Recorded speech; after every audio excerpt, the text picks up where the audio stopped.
Neymar ব্রাজিলের অন্যতম সেরা খেলোয়াড়, কিন্তু এখন আর সেই নেইমার নেই। তাই এই ব্রাজিলকে নিয়ে আমরা ভয় পাই না। আমাদের লক্ষ্য এদের মতো শক্তিশালী দলদের হারিয়ে বিশ্বকাপ জেতা। ব্রাজিলের বিপক্ষে নামার আগে ঠিক এভাবেই স্পষ্ট বার্তা দিয়েছেন জাপানের কোচ ও খেলোয়াড়েরা।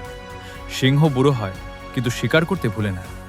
ব্রাজিল কি পারবে জাপানকে নিজেদের শক্তি বুঝিয়ে দিতে? বিশ্বকাপের প্রথম নকআউট ম্যাচেই এশিয়ার সর্বোচ্চ পরাশক্তি জাপানের মুখোমুখি হচ্ছে ব্রাজিল। আজ রাত 11টায় ব্লুদের মোকাবেলা করবে 5 বারের বিশ্ব চ্যাম্পিয়নরা। কাগজে কলমে ও পরিসংখ্যানের বিচারে জাপানের চেয়ে ব্রাজিল অনেকটাই এগিয়ে থাকলেও জাপানের সাম্প্রতিক ফর্ম যে কোনো দলের জন্যই বড় হুমকি। ব্রাজিল ও জাপান এখন পর্যন্ত 14 বার মুখোমুখি হয়েছে। এর মধ্যে 11 ম্যাচেই জয় পেয়েছে সেলেসাওরা, 2টি ম্যাচ ড্র হয়েছে এবং জাপানের একমাত্র জয় এসেছে সর্বশেষ দেখায়। বিশ্বকাপের গ্রুপ পর্বের শুরুটা খুব স্বস্তিদায়ক ছিল না ব্রাজিলের।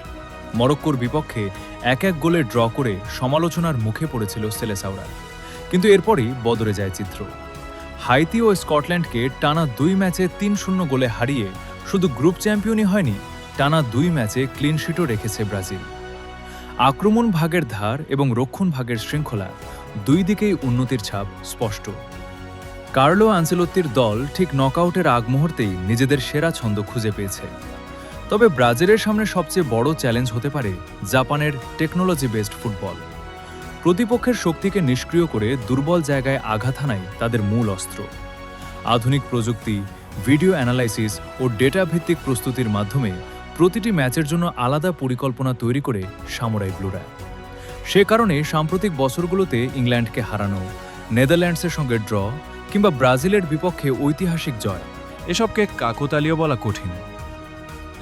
এই ম্যাচে আলাদা করে নজর থাকবে নেইমারের দিকেও। আন্তর্জাতিক ক্যারিয়ারে জাপানের বিপক্ষেই সবচেয়ে ভয়ঙ্কর তিনি। মাত্র 5 ম্যাচে 9 গোল ও 3 অ্যাসিস্ট, অর্থাৎ সরাসরি 12টি গোলে অবদান রয়েছে তার। ফলে তিনি যদি একাদশে থাকেন, সামুরাই ব্লুদের জন্য সেটি বড় দুশ্চিন্তার কারণ হতে পারে। পরিসংখ্যান অবশ্য ব্রাজিলের পক্ষেই কথা বলছে।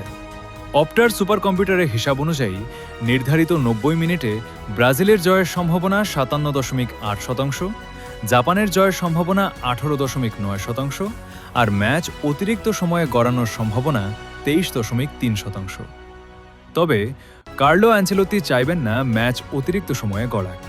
কারণটা তিনি নিশ্চয়ই আন্দাজ করতে পেরেছেন। দলীয় খবরেও ব্রাজিল কিছুটা স্বস্তিতে।